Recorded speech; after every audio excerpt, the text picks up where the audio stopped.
In today's video, I'm going to teach you how to connect Outlook Calendar in Go High Level. By the end of this walkthrough, you'll have your Outlook Calendar fully integrated so your appointments stay in sync and you avoid double booking. I'll go slowly and explain what you're seeing on screen so you can follow along in real time. First, log into your Go High Level account and make sure you're in the correct location or workspace.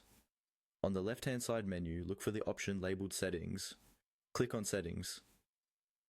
This is where you manage most of the back-end configuration for your account, including calendars and integrations. Once you're inside the settings area, find and click on the calendars option. This opens the main calendar settings page, where you can manage existing calendars, create new ones, and connect external calendar accounts like Outlook.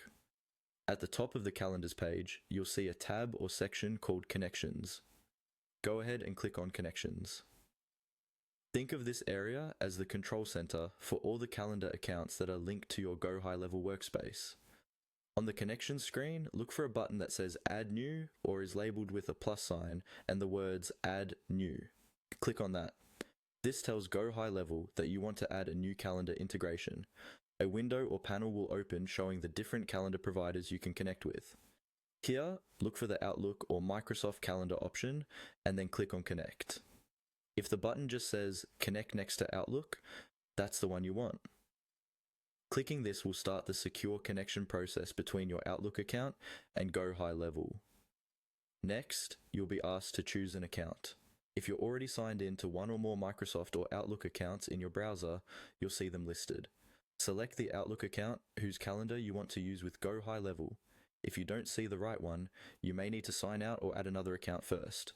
After choosing your account, simply follow the on-screen prompts. These will usually ask you to confirm that you trust Go High Level with access to your calendar and specify what permissions you're granting. Make sure you read the prompts, then click Accept or Allow to finalize the connection. Once the permissions are granted, you'll be redirected back to Go High Level, and your Outlook calendar should now appear under Connections, ready to be used with your appointments and scheduling.